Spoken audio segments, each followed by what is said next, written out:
आपण पाहत आहात भारतीय जनमत, आपला चॅनल।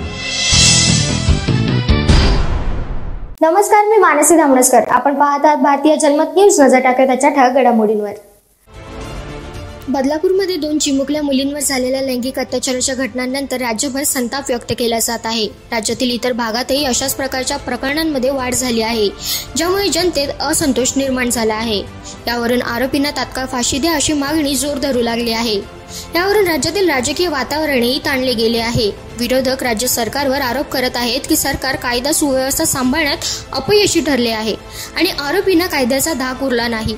या आरोपांवर शिंदे गटाचे नेते संजय गायकवाड यांनी प्रतिक्रिया दिली आहे। संजय गायकवाड म्हणाले, बदलापूरची घटना अत्यंत दुर्दैवी आहे। या गुन्ह्याची कडक निंदा केली पाहिजे, पण विरोधक या घटनेवरून राजकारण करत आहेत।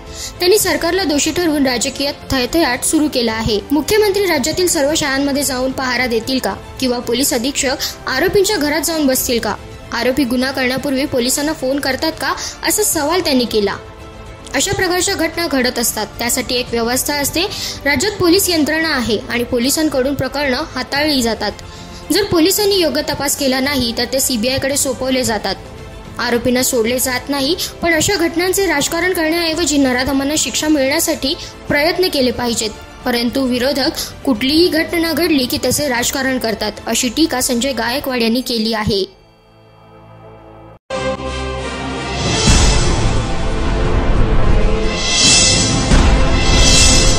आपण पाहत आहात भारतीय जनमत, आपला चॅनल।